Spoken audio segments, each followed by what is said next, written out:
With your help, we can continue to fight for freedom, reach new audiences, and bring important information to the public free of charge. This is not possible without your generosity. Join our quest for the truth and our freedom and donate today, telling it as it is. This is today's News Talk, The World Today. Hey, this is James O'Neill.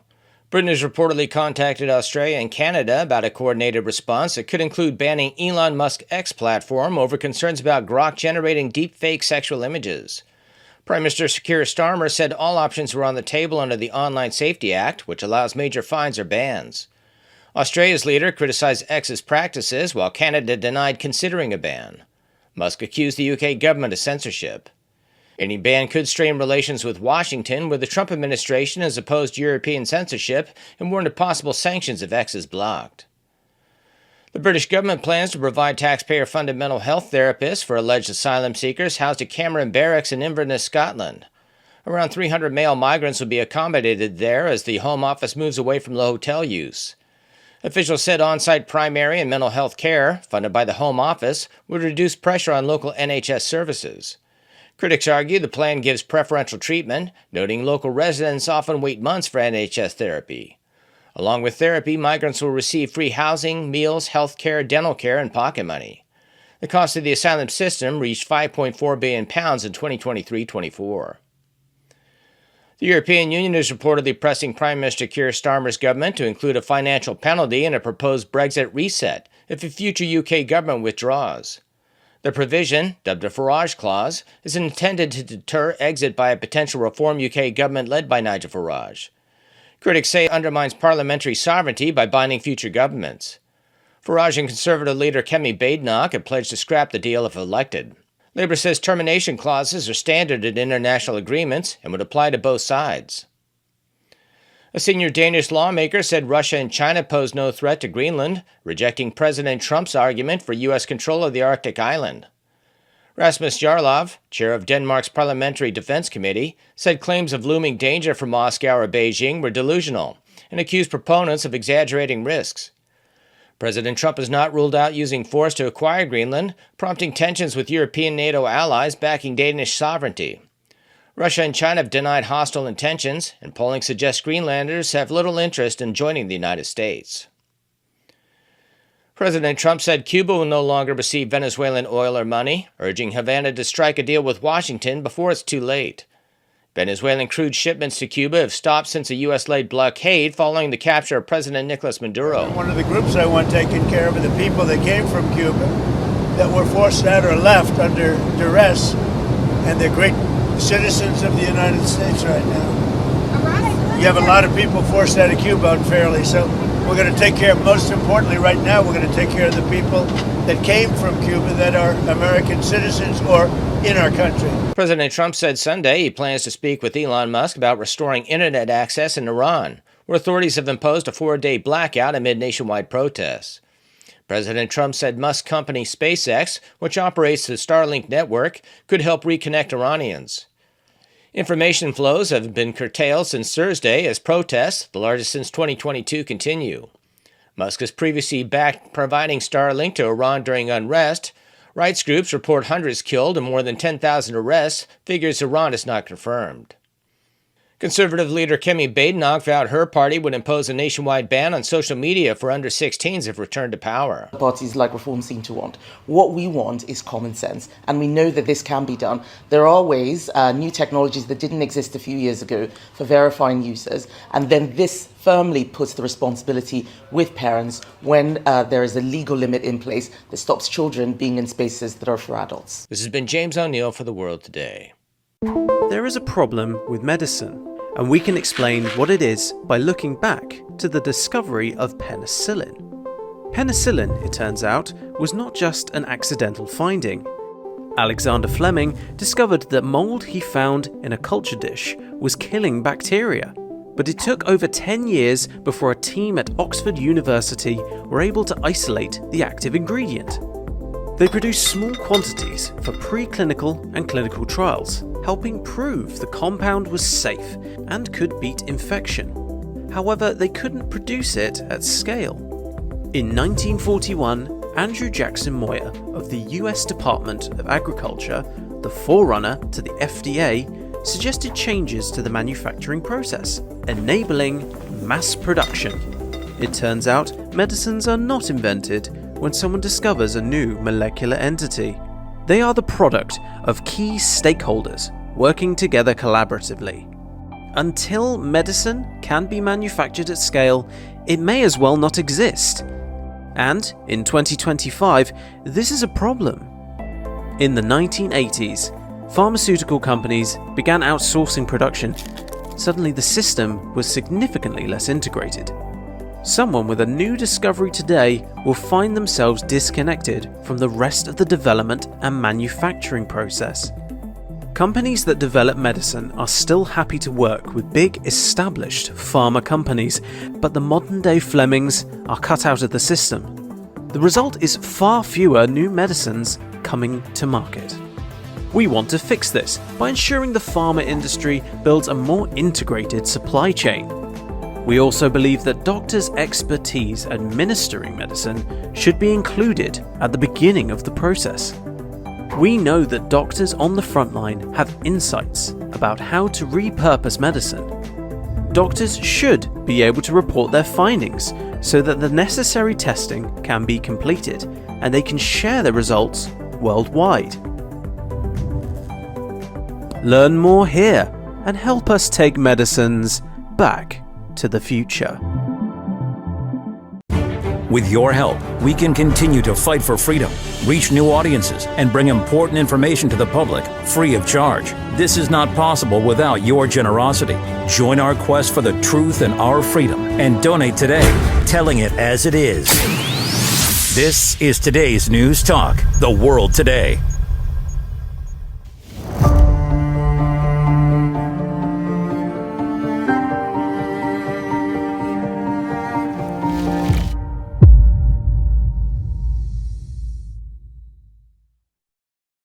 Welcome to the Protagonists in the World Today. Nice to have your company too.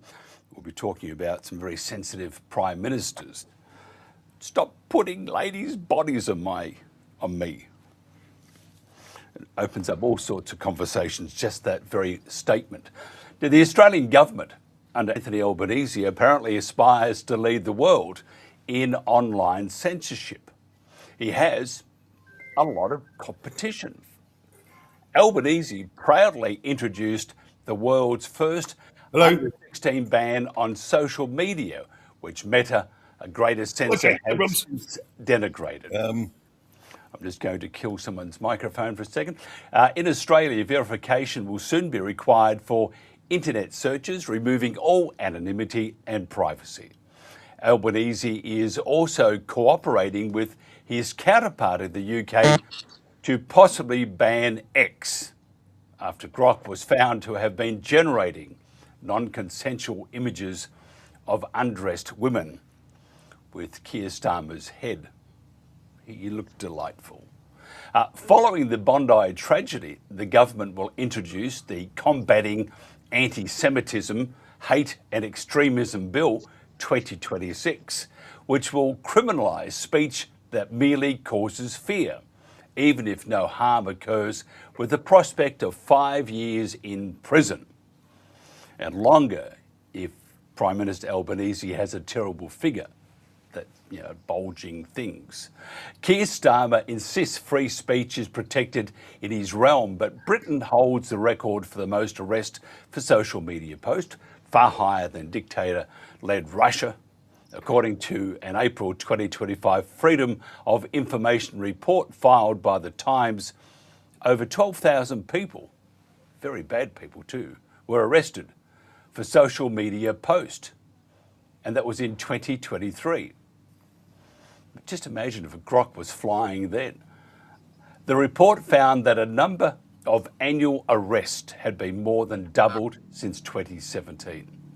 And still in the UK, ever popular and always loved OFCOM is set to receive powers under the Online Safety Act to scan encrypted chats using so-called client-side scanning. That's where messages are checked on users' devices before encryption. So they're already in your phone. How exciting. Many of these measures purport to protect children and victims of religious and other serious crimes, but these measures are not fit for purpose. They don't pass the pub test. If somebody did that to you in a pub, you'd get a Glasgow kiss in 5 seconds. But the government, well, it's just doing what it likes. Is increasing censorship and surveillance of everyday consumers simply a power grab by politicians? Or does this indicate a deeper concern about growing social unrest? Is this an admission that they have lost control of law and order, so we must all be guilty until proven innocent?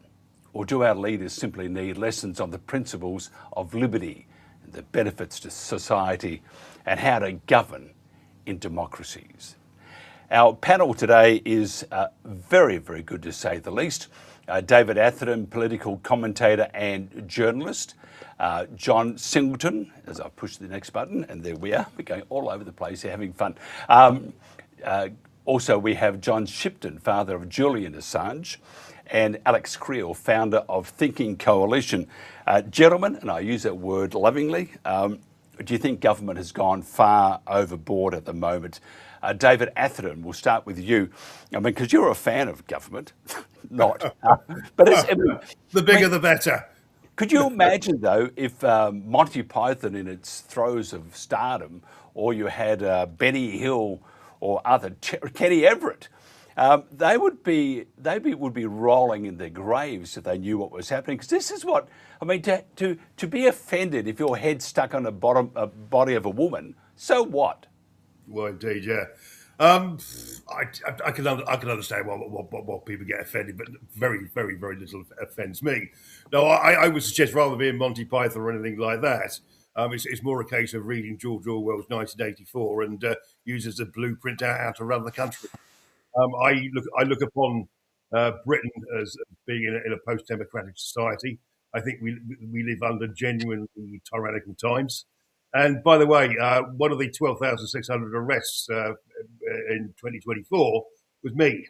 I was taken in for an ex-post meme by the Metropolitan Police, and what it said was F Palestine, F Hamas, and F Islam, and they wanted to do me for hate speech under the 1986 Communications Act. Quick word of advice. Don't comment the interview, get yourself a lawyer and join the free speech union. In the end, it was no further action, but I was a victim of the Online Safety Act. Basically, the reason behind it is, before Elon Musk took over X, most of the platforms, Facebook and when it was under Jack Dorsey, Instagram, etc., Meta, the Meta organization, they were very compliant with government requests for censoring people, banning people, and what have we. And since Elon Musk took over X, he really has genuinely allowed 99% of the platform to be free speech. And also with the election of Donald Trump again a year ago, he's a lot more committed to free speech himself. And I think even Google and Meta and Mark Zuckerberg, isn't it, have actually they've said that they went too far and are allowing a little bit more free speech. But the free speech capital is Elon Musk's X. Yeah, I agree with you, and I do think it's looking. I mean, I make light of this, but I think the future is not looking so bright. In fact, in Australia, and John Shipton will be very aware of this, in Australia next week, Anthony Albanese has removed his bikini attire, left the beach, probably wearing something very, very staid for a Prime Minister, although I did like his bikini. It looked very nice indeed. But he has called back Parliament, and all these terrible laws are going to be brought into being in the space of 2 days because, for example, with the anti-Semitic bill, whatever it's called, that's going to be rushed through the House. both lower house and through the Senate in the space of 2 days, because the opposition also thinks we should have such censorship and such brand new laws to really terrorise just about anyone for making any sort of comment. John, you were at the forefront of having your son released for having a voice, for telling the truth. Doesn't this smack in hypocrisy, what is happening at the moment, not only in the UK, but also in Australia, that Albanese, through wanting to make multiculturalism really strong, is going to sacrifice free speech for that very, very desire? Yeah, I understand the question really well, and I think hypocrisy is the least of their crimes. Really, they're interested in controlling the conversation within the society. Now, this must stem from deep anxieties within the state and within the state's advisors that social media can alter the way the entire nation thinks about a subject, or thinks about a series of subjects or policies, or in fact cultivates enough momentum to alter policies and contradict state agendas. So we would conclude from that the social media is a double-edged sword. Now, for example, in Iran, they took over 40,000 Starlink terminals were smuggled into the country, and the attempt by the United States and Israel to overturn the government through the use of social media exemplifies for us how vulnerable we are to the conversations on social media, one way or the other, for the good or the bad. But in the case of a state, its principal concern are its stability and its power and the capacity to allocate that power where it wishes. And this is in competition, one way or the other, for the good or the bad, with social media. So the state will move to restrict our capacity to speak frankly with each other. I think it's a disaster myself. Alex Creel, what's your thoughts? I mean, I think, I can't believe that the speed, for example, in Australia, that they're moving towards making it a safer and much more homogenised and scarier society. And in the UK, the same thing. It has just gone nuts, hasn't it? Yeah, I agree completely with John there that if you look at Keir Starmer before he became Prime Minister, he was writing in the Fabian Society that, tackling misinformation, disinformation is going to be a big priority for him. And really what misinformation and disinformation means are opinions that conflict with the prevailing narrative produced by the state. There's really very little sort of scientific definition in misinformation or disinformation, and he made it clear that he was going to target those things. And I think you've seen over the course of the last 4 or 5 years more and more draconian legislation, Online Safety Act, the misuse of sanctions, the misuse of the Terrorism Act. All of those things are designed to attack people's free speech. And you also have created a whole infrastructure of NGOs also cooperating with big tech on taking people down. And I think Dave was saying that is much better now under X, but that infrastructure still exists, and you have these Institute for Strategic Dialogue and others who also are, as NGOs, identifying what they call misinformation and encouraging platforms to take that down. So yeah, this whole process continues, and I agree with you as well that this whole protecting children to a large extent can be used as a smokescreen to remove dissent, which is what's happening to many of us on Substack now. Parts of our work are classified as pornography, and to actually access that content, you have to go through age verification. But that's not an application of the law. That's the way Substack has decided to classify our material. But again, it's just an excuse to censor people and hide behind the Online Safety Act. Yeah, I find this whole thing, X is always going to be involved in some sort of stoush because of Elon Musk and his inverted commas, his desire to have free speech. But David, X is not a great friend of free speech unless you're a friend of Elon Musk or unless you're on the same page. This freedom of speech stuff that X goes on about, if it's not in the same sort of hovering around Elon Musk's thought pattern, which is very scary because you're very high then heading towards Uranus, or Mars anyway. I'm just thinking though, the X. It's interesting that X is who we're for free speech, but we're not really for free speech. I mean, we're at tier 1. The next one is to jump into a volcano, which we did receive the air tickets to parachute into a volcano.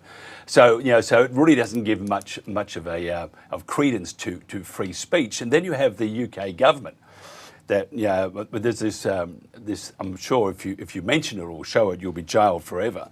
That one was Keir Starmer saying, "Of course we have free speech in this country, and if you say otherwise, we'll jail you." So we have the two evils, both wanting to temper free speech, and it's sort of like cannibals eating cannibals. Sure. Mike, I need to ask you, what Yes. kind of restrictions on free speech do you think X impose that are unacceptable? No, Okay.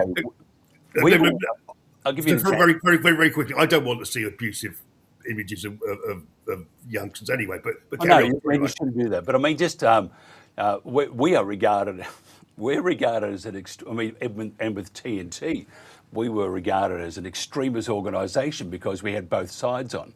So either side didn't like what we were saying at one stage or another, and so therefore, for example, if we said we didn't like we didn't like what happened on October 7, we did not like that at all, or 6, sorry. So we didn't like that, and we said that you shouldn't kill innocent people, and you shouldn't. Either side shouldn't kill innocent people.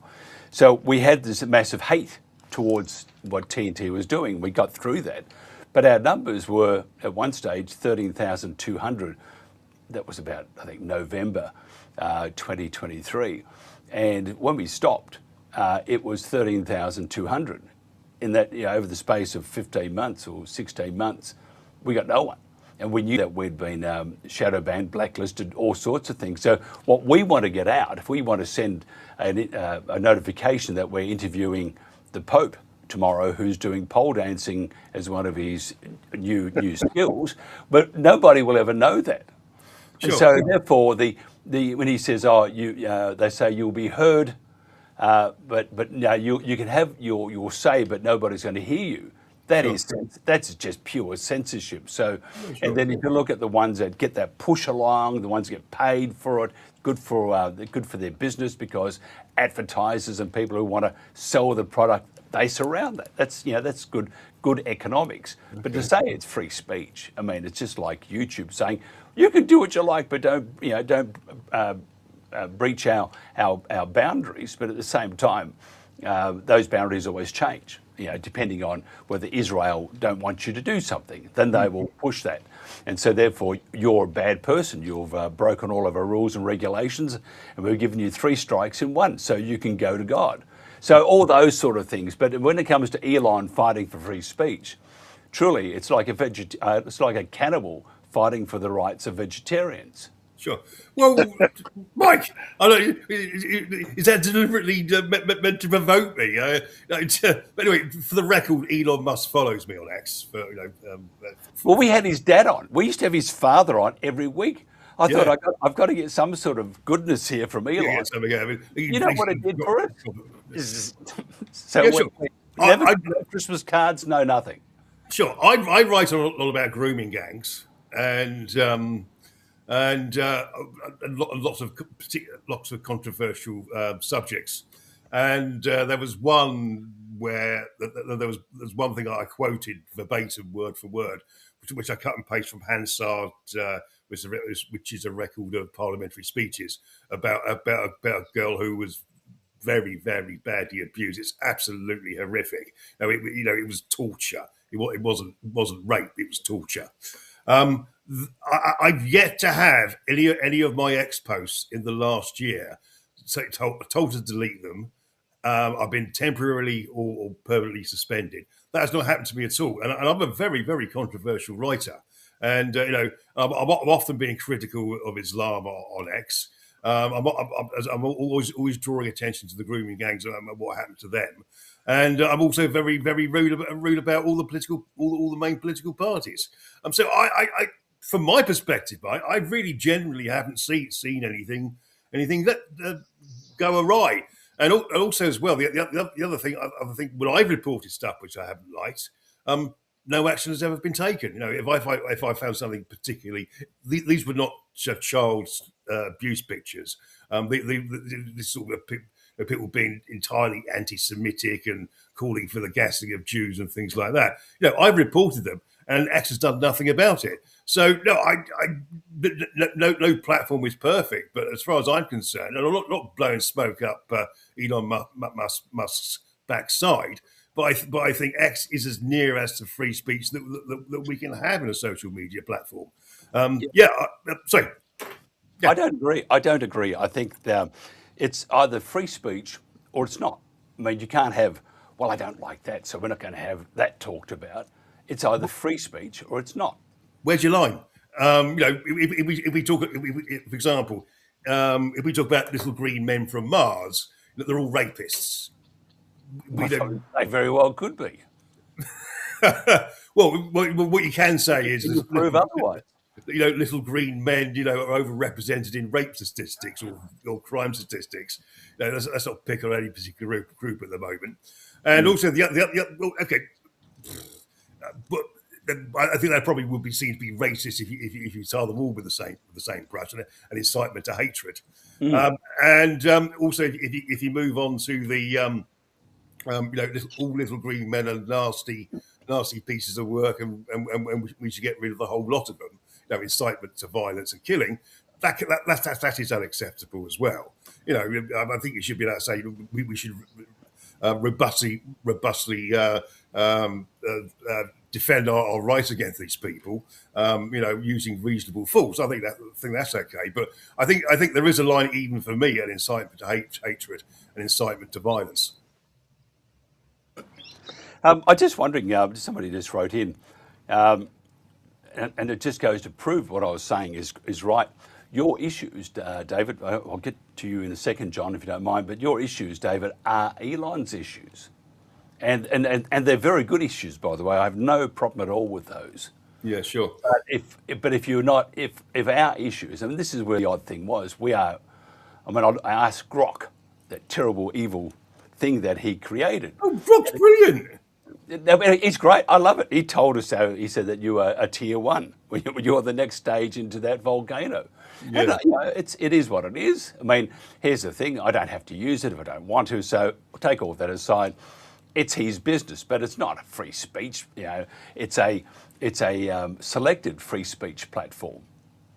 And that's what it is. But I mean, and the issues of Elon, I agree with many of those.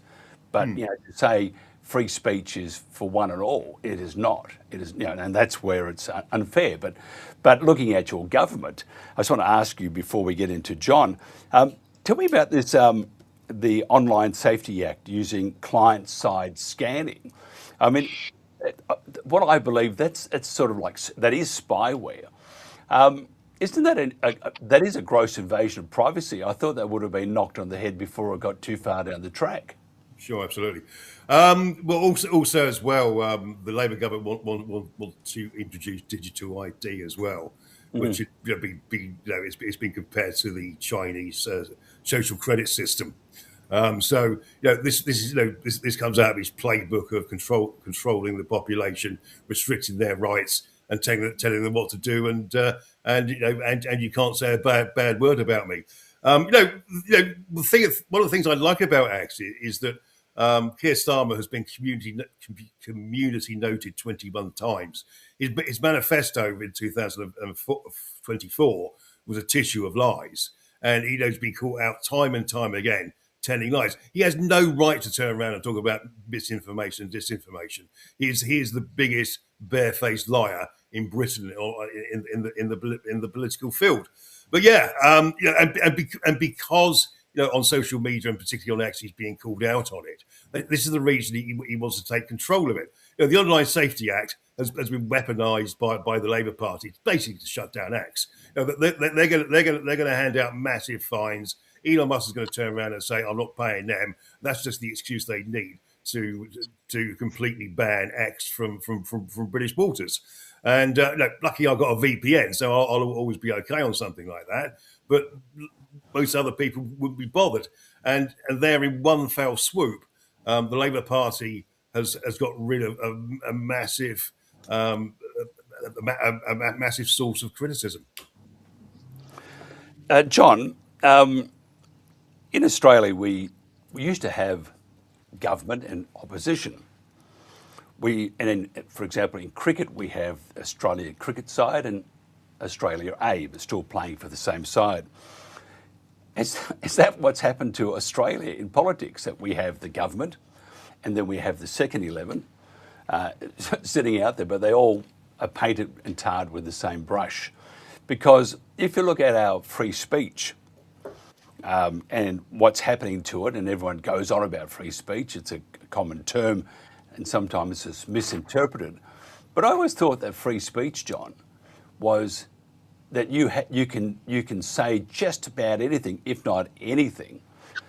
If it's slander, you'll get sued. If it's libel, you'll get sued, and that'll be dealt with in the courts. But if you say hurty words, or you say that I don't like the government of Israel, I don't like the sort of bikini that Albanese is wearing, I should be able to say that. And to have the government rushing these bills through, the Combatting Antisemitism, Hate and Extremism Bill 2026, and when Albanese was asked about the radical Islamist or radical Islam, he swung it straight away over to the Nazis. And somebody kept pushing it, and he wouldn't answer that question about. So I'm just wondering, if we haven't got government that looks after its people, and we haven't got an opposition that opposes government on what it's doing, what's the future looking like for us in Australia? Well, it sort of looks difficult. However, all of these Western states are feeble and bordering on pathetic in their administration of their populations. In the case of Australia, we seem to be moving in concert with the UK towards varying sorts of oppression of what you can say and you can't say. We used to speak to each other quite frankly and be very proud of it. And if you took unnecessary offence at what people were saying, you were considered an excessive. That's an excessive response, just and it was always sticks and stones will break my bones, but names can never hurt. Well, that certainly has changed, and now both sides of Parliament are instructed by their advisors in the secret services and other aspects of advice that the government gets, that we are vulnerable to the opinions of opinion makers who don't have government imprimatur. So you have men like Joe Rogan or Tucker Carlson or several others, I shouldn't mention names, but independent operators in the United States or broadcasting into the United States very effectively, having a greater voice than most of the traditional distribution of legacy media. We understand that a massive change has taken place, which has brought about disruption and anxiety within the states, within a state's policies, how to order things, that the stability that they once imagined they felt returns, particularly as we understand that they're feeble. You can't imagine a more feeble government that still continues to govern effectively than Australia or France can't govern. And the United States itself, with its wonderful First Amendment, and its flourishing alternate media. I rarely look at X because there's just so much online stuff to read emanating from the United States, which is just fabulous insights into how the world is transposing into multiculturalism. I think the problems that we ought to address are outside the framework of what the government directs us to attend to. So, for example, Indonesia has joined BRICS as a full partner. Indonesia has 147 kilometres of high-speed rail. We still have no internet connection and no phone recharge possibilities on train travel between Sydney and Melbourne. So they're the things we ought to be attending to. The Indian Ocean is the strategic lines of communication for the Horn of Africa, Saudi Arabia, Pakistan, India, China, Thailand, Australia, Malaysia, and Japan and South Korea. I mean, the vitality of that strategic line of communication sitting on Western Australia means that Western Australia is the most strategic portion of Australia. They're the things that we ought to attend to, rather than this distraction put up by the government of introducing ridiculous hate speech. I'll give you a further example which is really compelling. They, in the Adelaide Writers' Festival, they censored a particular author, and 180 other authors said, "Oh no, we're not putting up with that. We're leaving. We're not coming to the festival." The board, members of the board resigned, and the entire festival has been cancelled through this rather clumsy act of censoring somebody who may have said something that might have offended somebody. So the fight back has started. Yeah, I have to say, and I agree, I read that story, and it was, I think, a Palestinian writer, and she is highly critical of Israel. But it was interesting, the first person to take its stance was Louise Adler. And you would think she would, unless you know the person, you would think that she'd probably be the last person to take the, but she is very, very much on the side of Israel in many cases. But she stood up and she said everybody has a right of free speech, and to start censoring, which is subjective, isn't it? And when you start subjecting your own opinion onto free speech, Alex, what's your thoughts on that? If you start subjecting your opinion onto free speech, such as what Elon Musk does, and he does do it, because we're a victim of Elon, got to work out how to get him to like us. I've got no idea. Had his dad on, as I said, and he didn't do us any good at all. So free speech is exactly that, isn't it? It's having a right to say something. And if it's a bit hurty or you don't like it, we need to take a big tablet of adult tablets, big ones to make us act like mature people and not go running to the government or to an adjudicator or someone to say, yes, you've said bad things and we're going to knock you on the head. You have got no right now to say anything, and in fact we might throw you in jail. And that very thing is happening in the UK.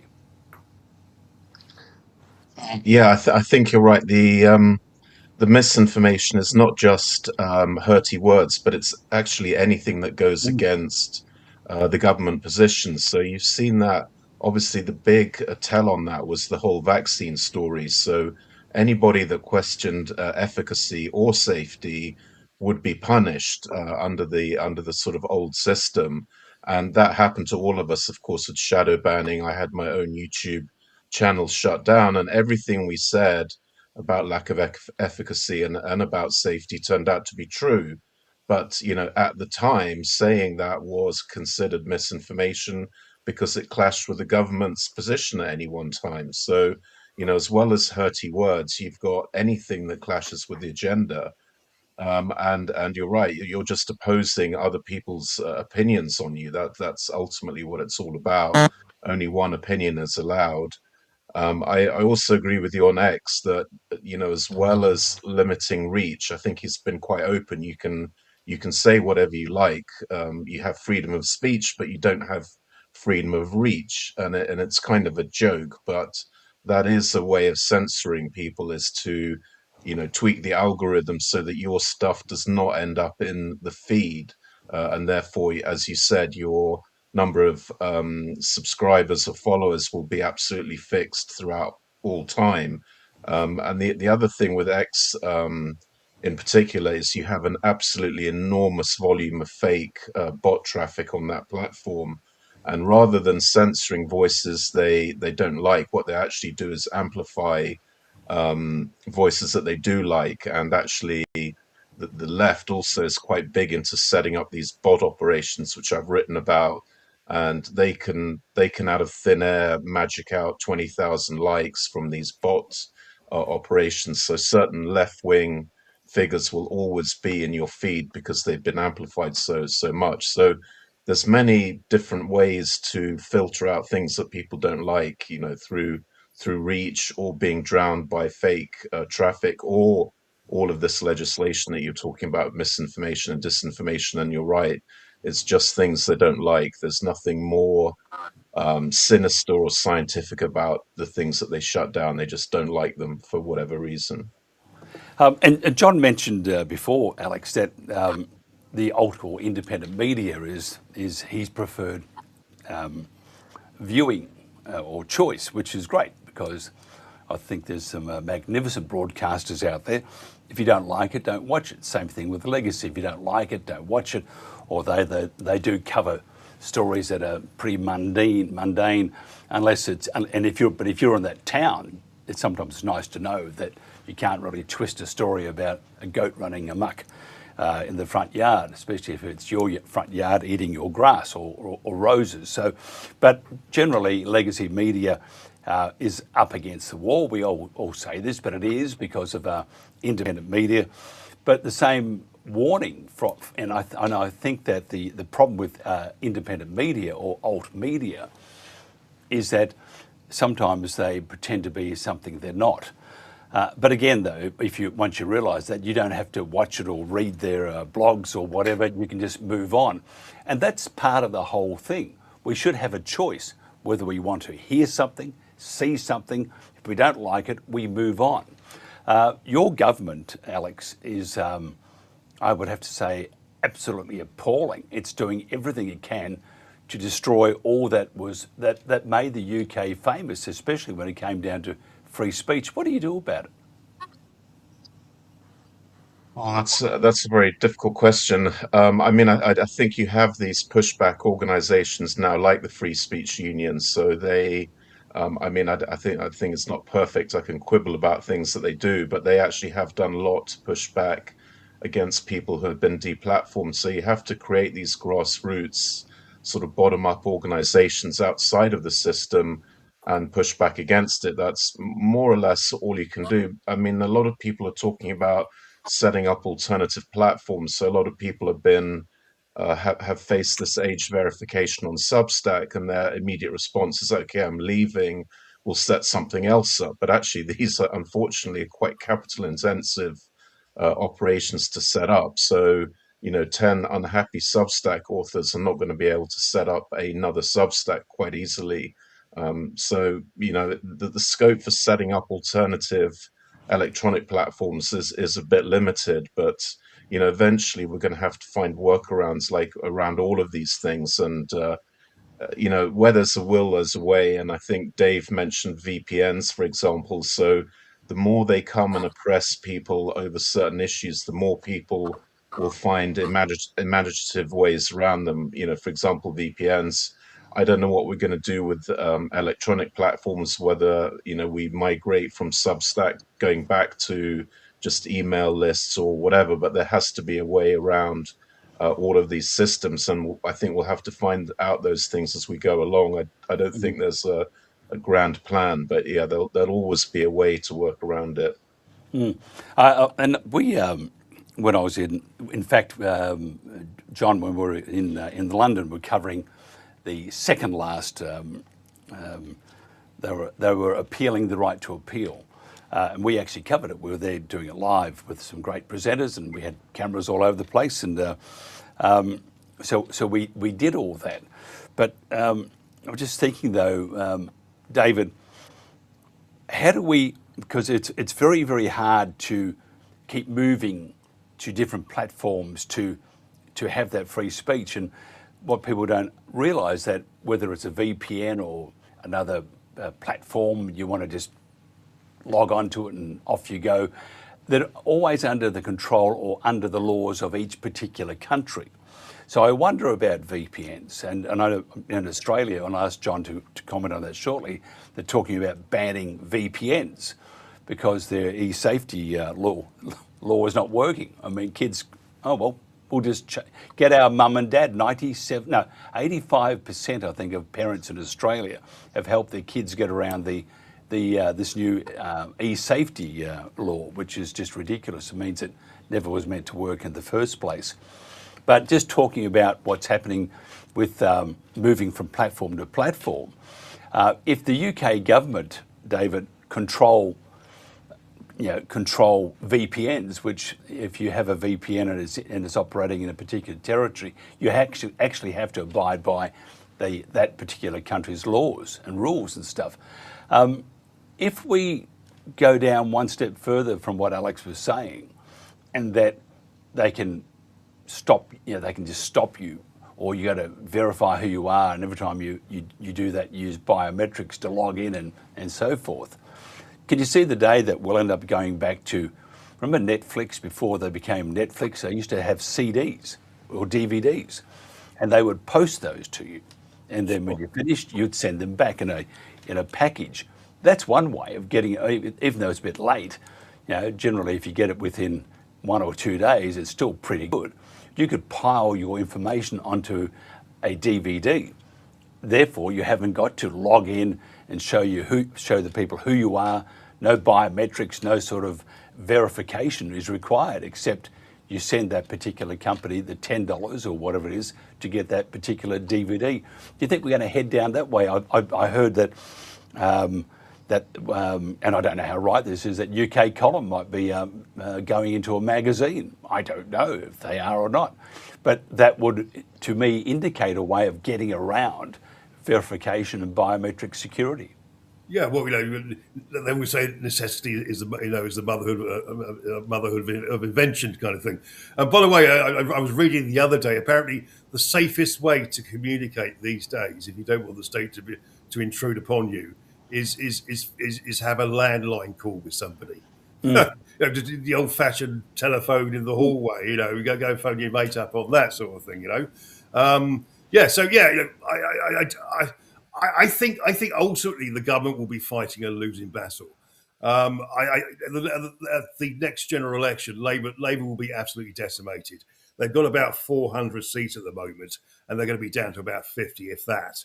So, what I think in the medium term, longer term, looking at this, yes, we can go back to your CDs. Yes, you can go back to your landline phones, but I think what really I'm disgusted that the Liberal Party in Australia is supporting Albanese. That's disgusting. I'm sorry, they are there as an opposition for a reason. But anyway, that's by the by. But no, I'm actually relatively hopeful for the future because reform in this country are seen to be should get a reasonable working majority. I know one of the things that they're going to be pushing for is a brand new Free Speech Act which overrides the 1689 or complements, I should say, 1689 Bill of Rights.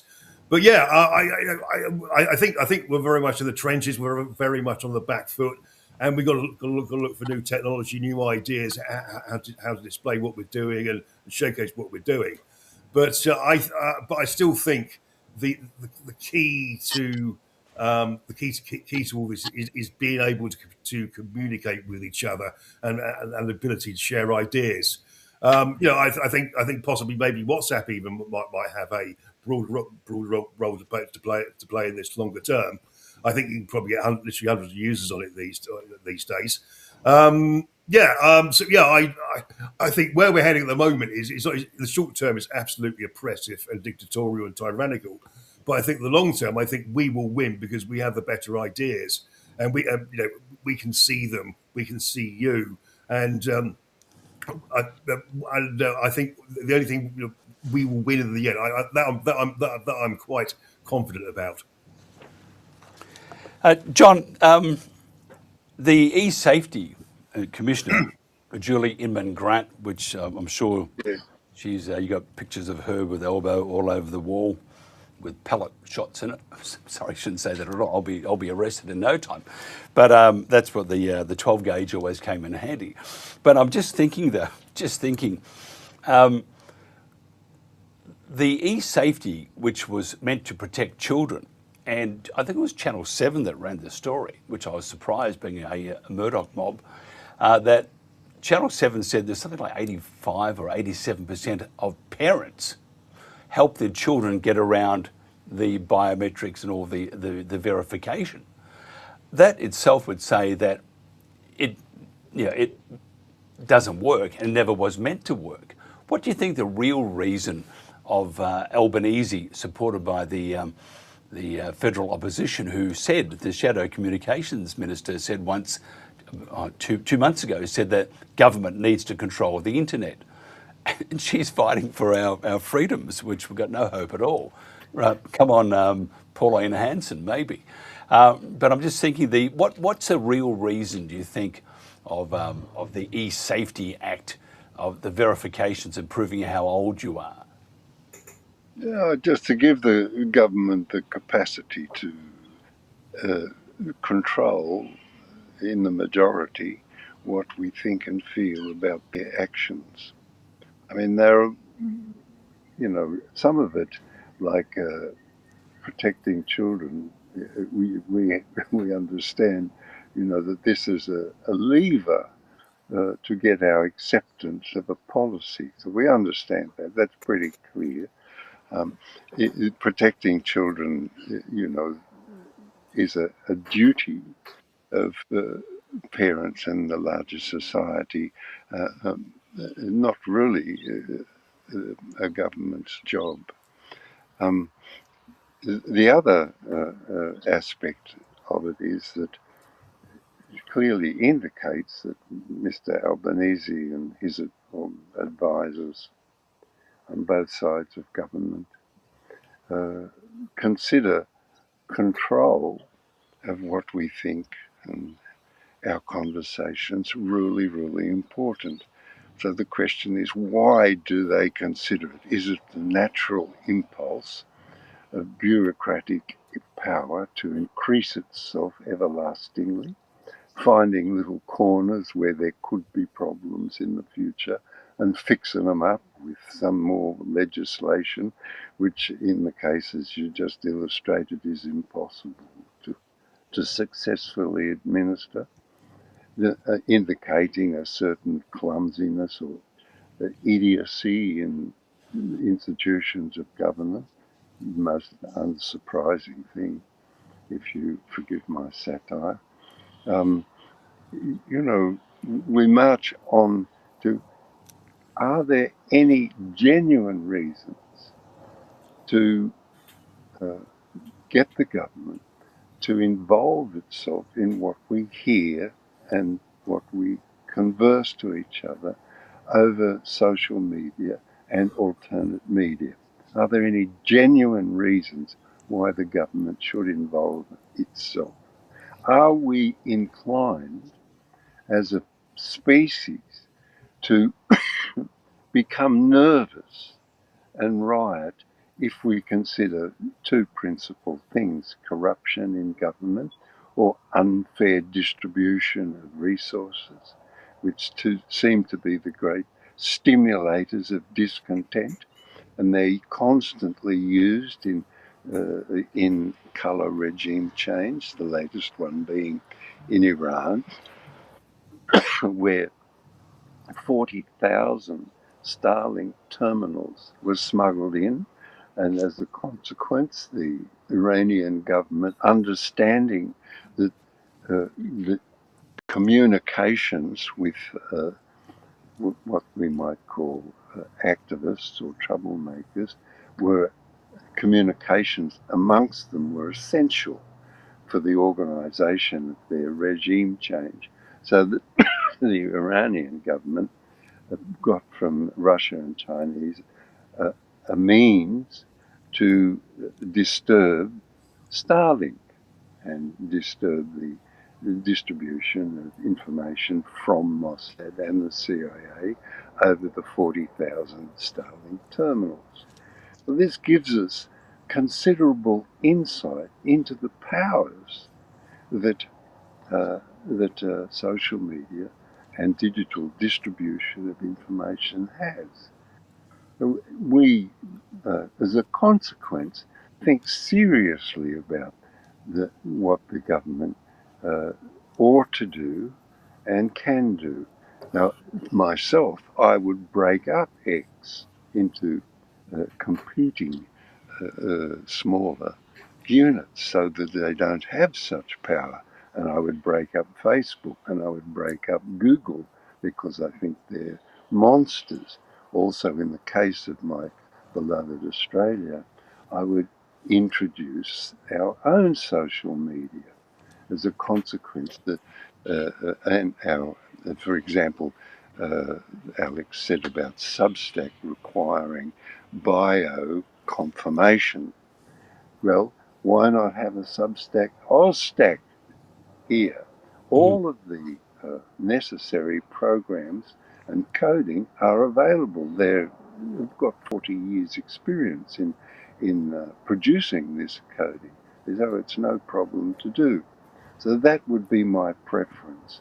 Increase the number of voices rather than the American policy of having gigantically powerful X, Google, Apple, and Meta to direct the public's attention this way and that, as Peter, Peter Thiel's company analyzes the data and points out the way we are thinking and the direction we're going. Pretty scary if you're an Aussie, how we are thinking. Sometimes it's been muddied with a couple of good beers. Alex, I just want to get your thoughts on, and the point that John made is on the surface it seems quite realistic. However, if you're in a country such as, probably Australia, for example, or the UK, or in England, and you have this law that says you have to, all the providers have got to ensure that people log in.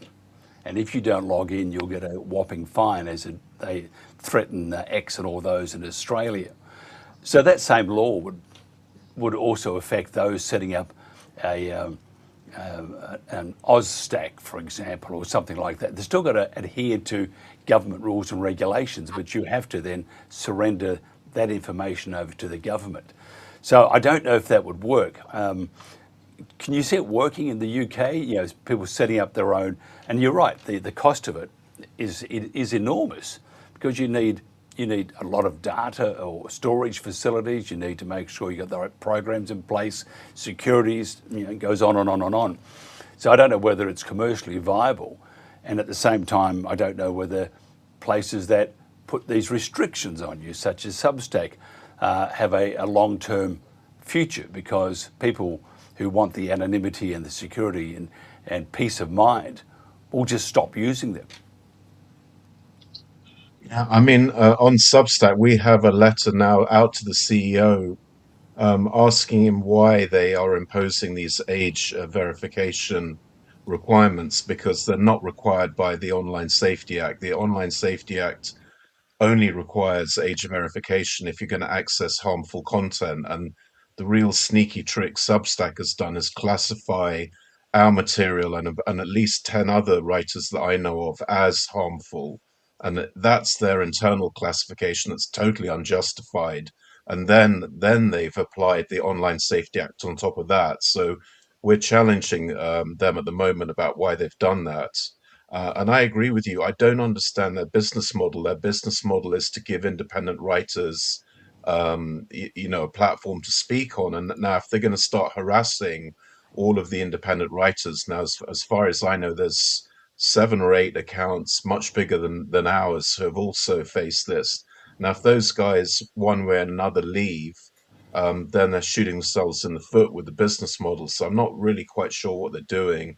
And when we get an answer back, we'll maybe know more if we get an answer back. But you're right, it's confusing, and I think the dissident writers, I just don't think they have the competence. I certainly don't, to set up an alternative platform. And as you said, it's always anyway going to be a cat and mouse game, because even if you do set up a new platform, then yeah, you're right, there'll be new legislation in 4 or 5 or 3 years down the road trying to close that down as well. So it'll be an endless cat and mouse game with many iterations, including compulsory verification of identity before getting on the internet. That's the ultimate sort of way of shutting all of that down, basically. Wrapping up to all three, and we'll start off with David, because I'm keen to hear what he has to say. But is the internet used as the town square, the village square, for expressing, you want to say something, you can say it, and if you're with X, no one's going to hear you unless Elon loves you. Well, not at the moment. My prejudices are well down at the moment, but carry on. No, he'll look after you. But I'm just thinking, though, is the internet as use of a town square or village square, and a way of communicating between you and I, or anybody for that matter, is it coming to an end for that particular purpose? Again, I'm going to say short term, maybe long term, no.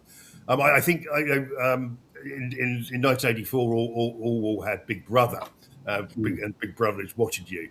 I think with the internet, we're watching Big Brother. So that's a thing they object to most of all. The very fact that we can fact check them, we can argue with them, we have in a sense direct access to them, and they can be scrutinised day in, day out. I should imagine if you go back to the pre-internet days, the only place you could get information from really was newspapers and also the TV as well. And before that, we go back to the 17th century and the pamphlets. And not everyone could read and write and were literate in those days. But yeah, I still remain optimistic. In Britain, there is this pent-up rage at the way the government is going about things, and let me not just have a bash at the Labour Party. It was actually it was the Conservative Party. You can see the Online Safety Act, and they just about got rid of the legal but harmful clause in the Act as well. So what you said was completely legal, but because it's viewed to be harmful by a snowflake, that's gonna get you banned. I also as well, the other X factor here as well, pardon the pun, is I think Donald Trump is just about to go ballistic, as I mentioned. He's going to be really, really angry. There's a really great American lawyer called Preston Byrne who's busily suing Ofcom over in Washington DC on behalf of 4chan and Kiwi Farms. It's an open and shut case as far as I'm concerned. He's going to win, and apparently the American government can then penalise the British government as well. And also the kind of things that Donald Trump can do is, he can. 15% of the UK's GDP comes from the City of London and the investment banking market there. He could theoretically shut that down overnight, that we can't trade in the dollar, that we can't settle trades between Wall Street and the City of London and Docklands. There are so many things Donald Trump I think will be prepared to do. I think Starmer will have to back down. And I also I think longer term, I think Ofcom will be closed down. I think the Online Safety Act will be repealed. But unfortunately, we've got to be patient and take it on the chin in the meantime. I'm not so enthusiastic as you are, but we do have hope. Not much. John Shipton, do you see us? The village square, the town square, which the internet has been a great way for everybody to communicate instead of being in that little village or globally. But it is under threat at the moment. And do you see that it's going to be a thing of just memories, or do you think it'll get through these turbulent times, these buffheads who call themselves politicians, and get through it, and we will end up still having that village or town square, or do you see it gone? Well, I mean, that's what I use it for, forums where people contribute to information and improve their understanding by other contributors' contributions. That's what I use it for. And I find it in that regard still dynamic and helpful.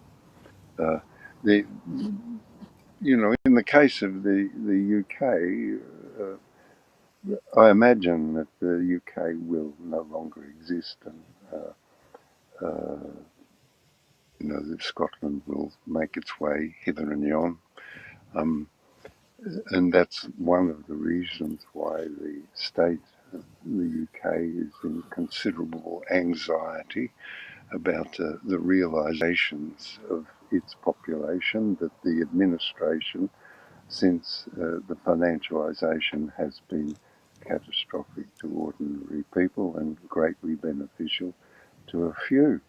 We understand that. We're dissatisfied with that. We loathe the government for doing that. And this causes the state to become repressive. They understand that they are in error and that they have no way of correcting their errors. They limit the information that flows through them because they utilise about 600-year-old tool of administration called cabinet government, which is no longer appropriate. That's the culture of the United Kingdom. The culture of the United States is very, very different. Working in the United States, you understand that when a baby is born, it breathes in and out the privilege of the First Amendment, free speech. That's in their makeup, so that the government has considerable difficulty in applying repressive measurements. As far as Mr. Trump and his administration is concerned, the only parallel that I can make is that he's gone supernova. It's expanding so fast, rather like a supernova, that it's in the end stage of a certain form of existence. So I imagine that that requires from the United States some control over the understanding of its people. How they get it is by performance. So their culture has within it victory and exuberance. Put those two together with performance, and you have Mr. Trump's technique of administration. In Australia, we had a consensual parliament. It's not like Abbott and Gillard's time. Mr. Abbott opposed everything. We now have a consensual single party with a couple of outer wings, the Conservatives at one end and the left wing at the other. That's the circumstances in Australia, and they agree on a few things. One is that it's essential, absolutely essential to the continuance of Australia to fulfil the requirements of the United States and its strategies for its continued existence. We cannot embark upon sovereignty. And so every effort must be made to ensure that TNT, for example, are limited in their effects. Another point I'd like to make is that the frictions that TNT makes, or activism like I involved myself in for many years, the frictions are helpful to government. They're not a hindrance.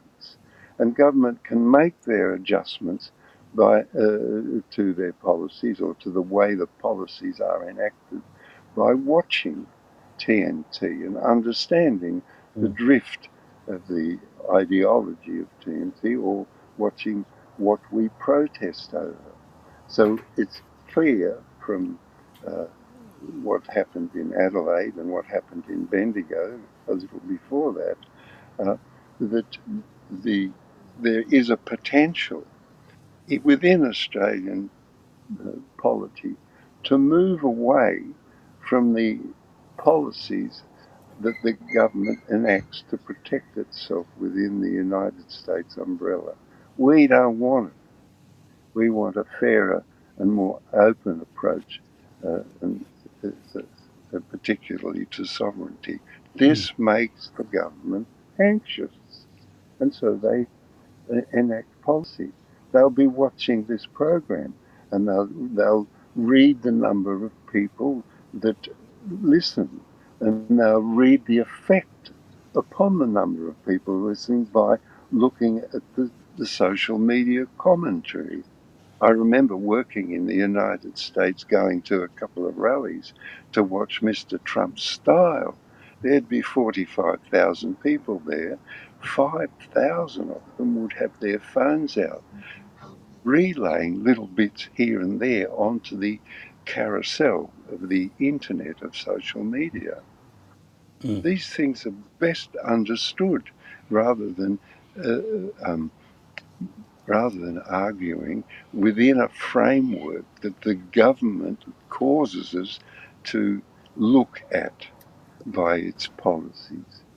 They want us to discuss this, and so we do. But understand that your stuff is monitored, and its distribution is analysed and counted. Well, interesting. Because TNT, we now have the world today, which is TWT. Who's being a bit naughty? I am. Oh, sorry, TWT. No, that's okay. Sorry. I had good warm fuzzies then. I was thinking of the days when there was just turmoil. But it has changed. But you are right. Trump his administration is doing, I think, some goodish things. But Alex, you would just to counter what John said there about Trump. Pam Bondi just recently said that they have to control hate speech, and here we go again. And surely that would have a massive conflict of interest with the First Amendment. However, knowing Donald Trump, and it could have your troops fighting the US again, a few hundred years later, but this time in Greenland. Who knows? But it's I don't think Donald Trump is immune to protecting the global community when it comes to speech. However, I do think that the internet is under a massive attack. And I think my own opinion is that it will get worse before it gets better, if it does get better. Do you see, Alex, it's not the end of the internet, but it's the end of using it as a free speech platform, or the town square, or an avenue of sharing information that some may not want to hear, but that's the essence of free speech. Yeah, I think it'll continue, and but I think you have to be more sophisticated in understanding how it's working. So, like I said, we did a lot of work on bots, and you begin to realize the things that are most popular can be completely fake, and the things that are genuine could be buried because they don't have the bot amplification. But for me, the real thing of the internet is not so much the opinions in there, but it's seeing that the government is essentially almost always doing things that are unpopular. And I think it's because the government's driven by vested interests, and those vested interests are often opposed to what people want. And that's why you're constantly seeing government people being ratioed or being community noted. And I think that's been a fantastic achievement of X to actually see those ratios. So, and that goes across all the parties. I don't think this is a one party is going to save us from the other party. I think all of those main parties are essentially controlled by vested interests, and therefore all of them end up getting ratioed when they do stuff people don't like. And I think that will continue, but you'll be more sophisticated on understanding what's genuinely popular, what's being hidden, and maybe using the social media more as a tool to get in contact with people. And I mean, that's what we've used it for. We try and talk offline as much as possible, and for that it's been very good. And I think, as I said, the rest of it with the amplification and the limiting of reach, then that becomes more unhelpful because it becomes more a tool of manipulation than exchanging information. Alex, somebody wants to find out more about Thinking Coalition or yourself, or just, well, we can have a conversation with you online. How do they do that? It's thinkingcoalition.org is the website, and there's quite a good, I would say, Substack. It's also Thinking Coalition, and at Think Coalition on Twitter, X. David Atherton, friend of Elon Musk, apparently. Allegedly. Anyway, you've done it. Please put in a good word for it, for God's sake. But if somebody wants to read your writings, scribblings, how do they do that? Everything revolves around my X account, Dave Atherton 20. And is that supported by? It is supported by Elon. That's right. Does he send you a Christmas card? No, he doesn't. No, yeah. He also hasn't reposted me for 2 or 3 months, which has ruined my figures. That's terrible. you have a good figure. And John, a bit frivolous here, but if somebody wants to find out more about you or have a conversation with you, while we can, who knows what's going to happen next week after Parliament get together for that special sitting, which has already been determined what's going to happen. So it'll be finished in a day and a half, easy. But in the meantime, if they want to have a conversation with you or find out what you're doing or your thoughts, how do they do that? JohnShipton.com. That's pretty. That's it. Yeah, that's I'm it. just busy I'm just busy writing this all down. Yeah. You'll be chatting to Dave in no time. David Atherton, political commentator and journalist and friend of Elon Musk. John Shipton, father of Julian Assange. And Alex Creel, founder of Thinking Coalition. Thank you very much for your time. We went a bit over, but I think it's well worth it, and the conversation is just brilliant. Thank you very much for your time. This, by the way, is The Protagonists, and this is The World Today.